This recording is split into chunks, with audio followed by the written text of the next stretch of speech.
This is the rear hub of the little Yamaha YL1, and I have a challenge with this related to the bearings. There's two bearings, one on each side. This is an open bearing. This is the brake hub side. On the opposite, which is where the sprocket fits, we have a sealed bearing. The issue with the bearings is that the way they're put in there, and there's a inner spindle. I don't know if you can see that very well. There's an inner spindle in there that takes up the entire space lengthwise going this way between the bearings. In other words, there is no way to get at the back side of the bearing, either one of them for that matter, to drive them out.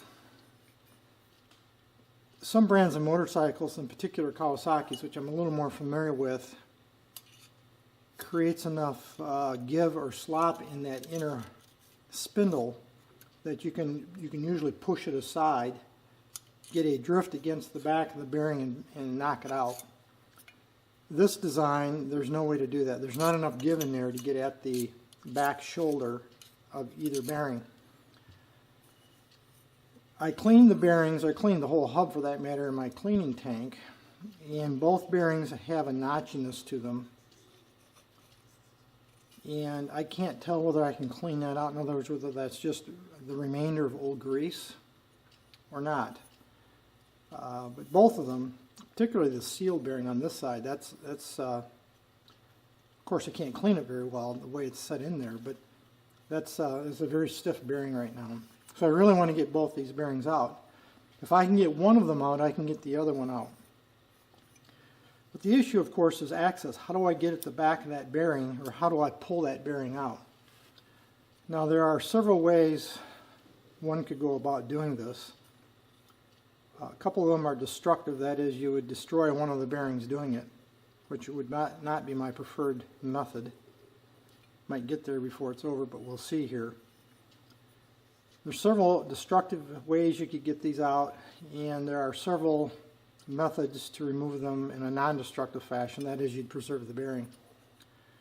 Let's work from most destructive to least destructive. The obvious destructive method would be to cut the bearing out. In other words, you would cut this race, this inner race right here, probably in a couple of places. You might get, in the process, snag that inner spindle and damage that too, which would require replacement. I don't think you'd be able to cut this race without getting at that inner spindle. You'd have to use some kind of reciprocating saw or something similar to cut through the race, remove the race, and then you could get at that outer race from the backside with a drift.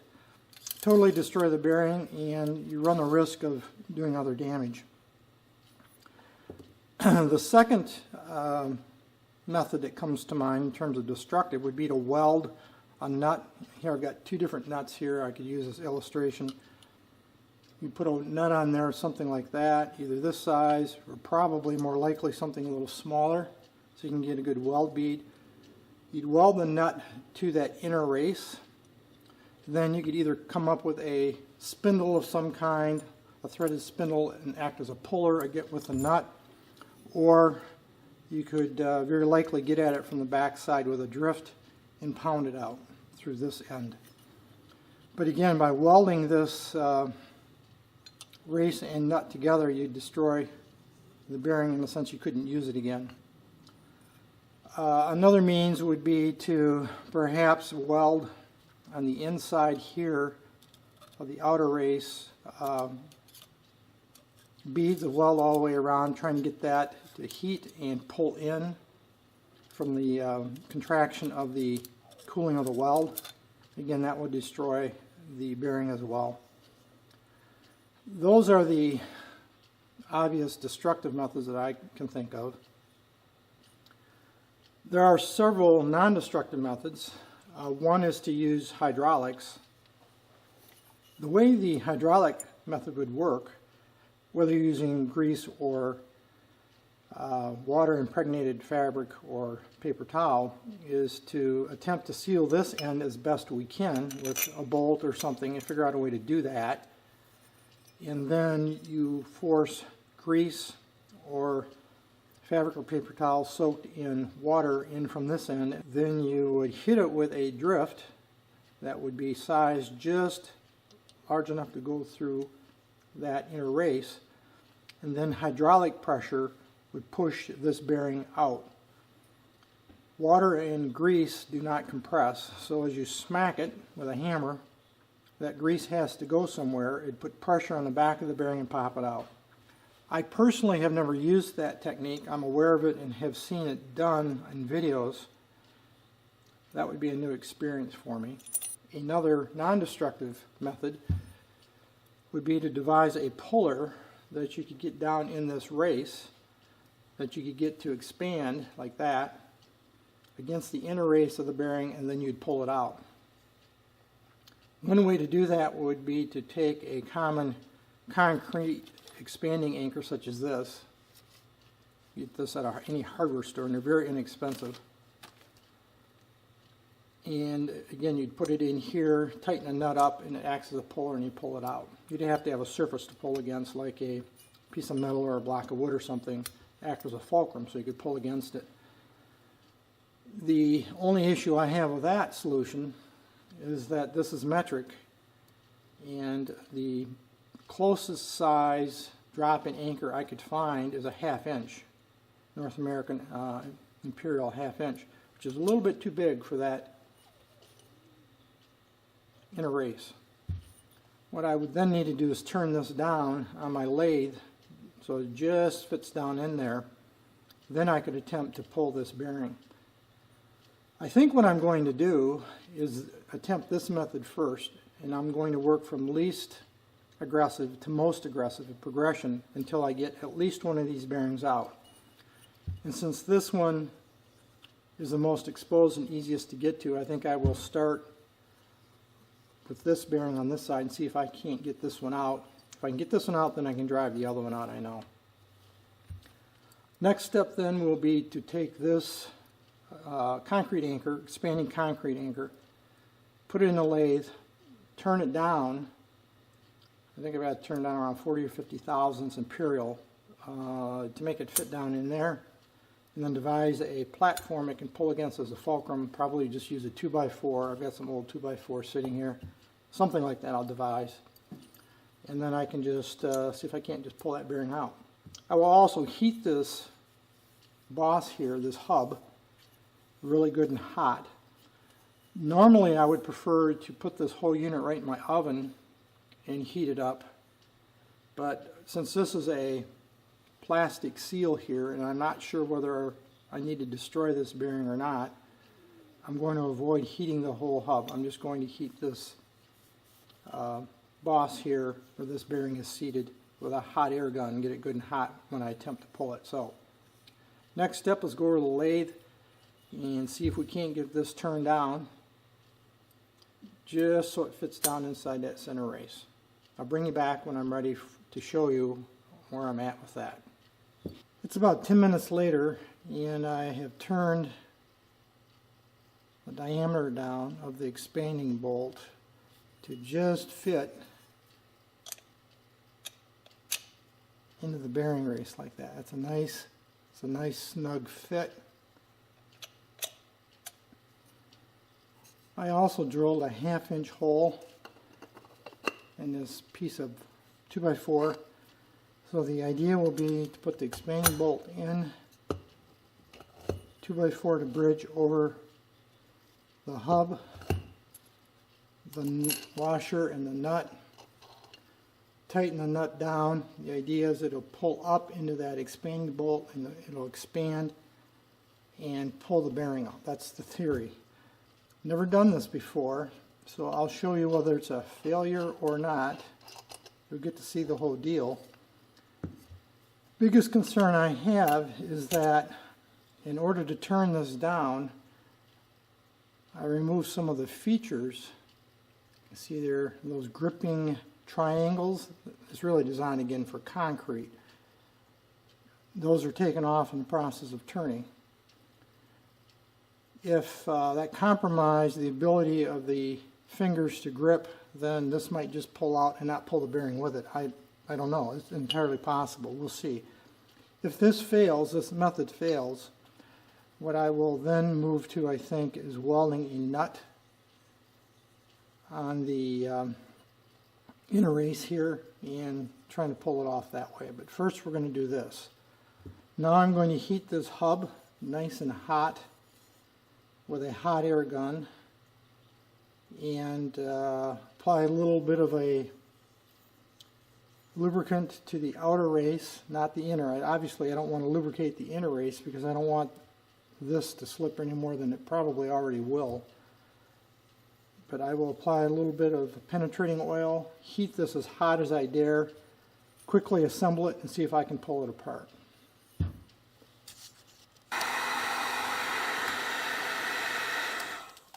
I lubricated the outer race with penetrating oil, heated it up, let it cool down completely, re-lubricated it, heated it up, let it cool down. I've done that 3 times to try to get penetrant down in, that's hot right now so I can't touch it, between the outer race and the hub itself.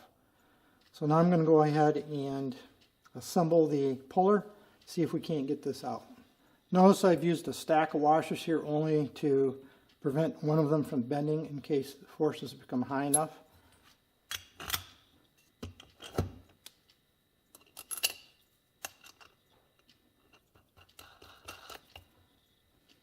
Here we go.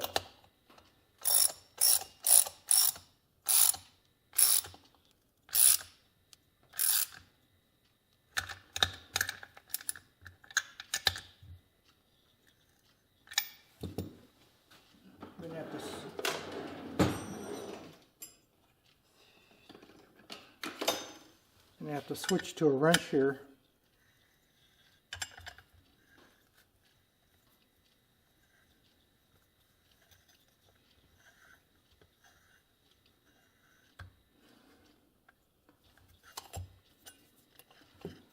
Let's see what's going on here.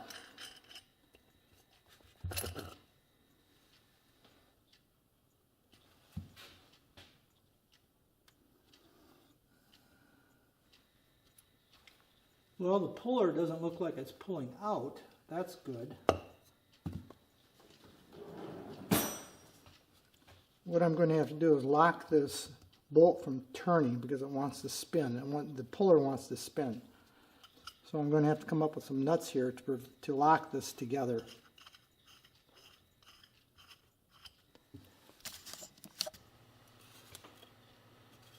I've changed my setup here a little bit. What I found was I have to lock this bolt to keep it from turning. I should have anticipated that, and I didn't. So I put 2 lock nuts on here. The bolt underneath it, the bottom bolt, is the one that will actually create the pulling or draw as I tighten that down. So I'll hold these 2 nuts together with 1 wrench, tighten the bottom one, creating a pulling effect like this, vertical. You'll also notice I changed from a 1.5 inch piece of 2x4 to this plank. This is I think a nominally 1 inch plank. I think this will hold up to the forces, we'll see. I'm leaving the 3 washers in place for now. If I have to take those out and do this again, I will. But all I have left to do now is complete the heating, the reheating of the hub, and get it good and hot once again, drop everything in place and see if we can't get that bearing out.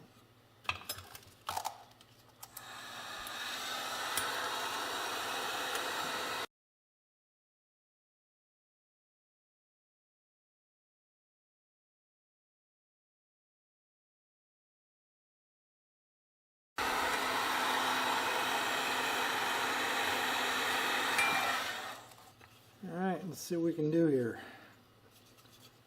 Drop this back in place.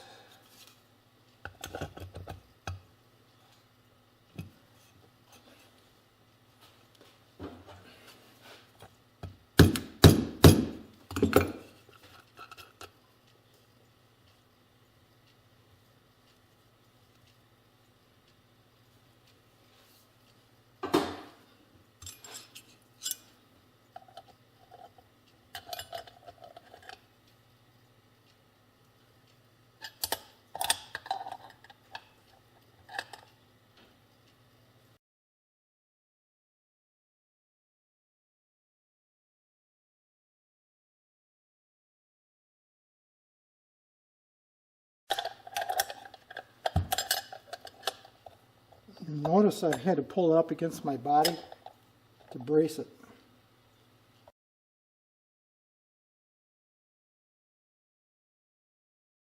I think I'm about running out of bolt.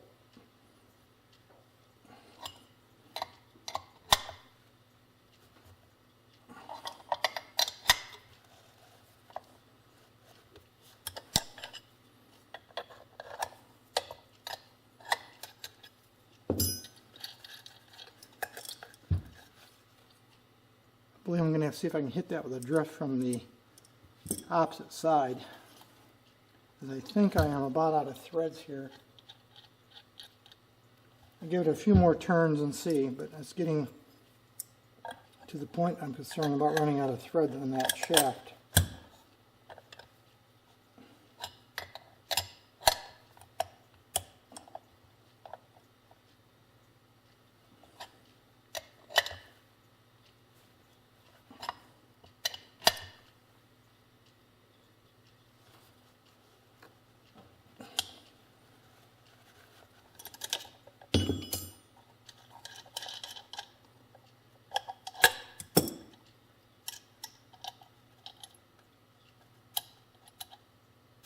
I got a few more threads to go. Keep going.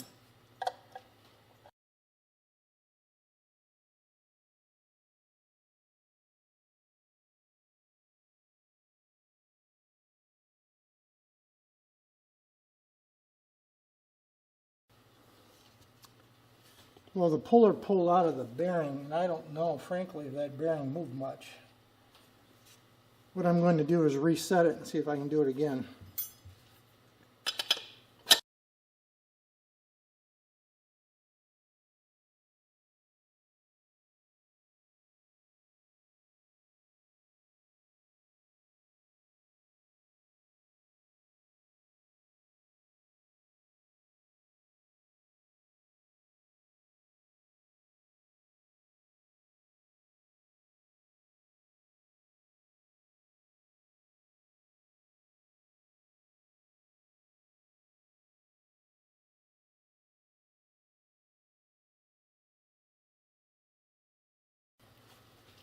Okay, well, I've had a couple of failures here, so what I think I'm going to do now, I'm going to put this in a vise and support it, and I'm going to smack that draw bolt from this side and see if I can force it down in to get a grip on the inside of that race.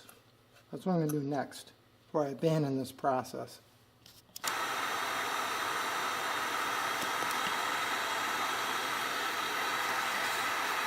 Well, that did the trick. What I did, there's that inner hub. You can see how rusty it is. What I had to do, you can see I even split that piece of wood. I'm not surprised by that.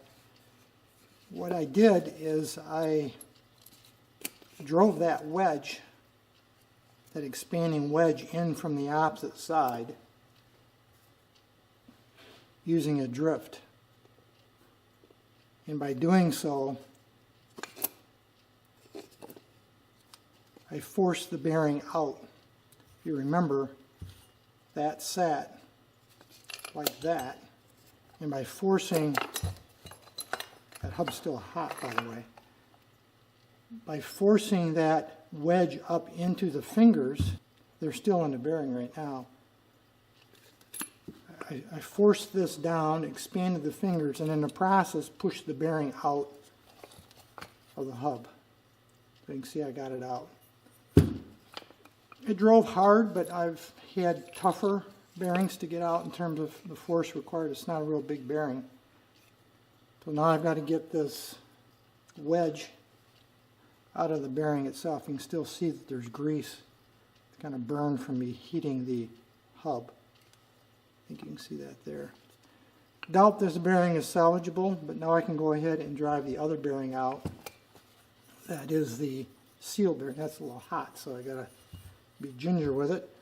I can drive this one out from the opposite side now, this way, which I'll proceed to do now. So I'll heat this section right here, this part of the hub, just like I did on the opposite side.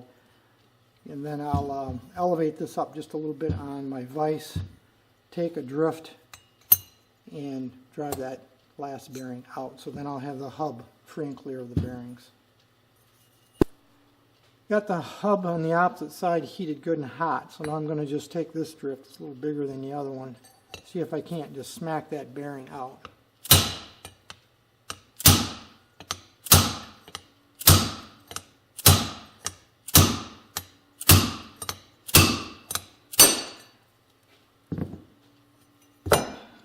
There we are.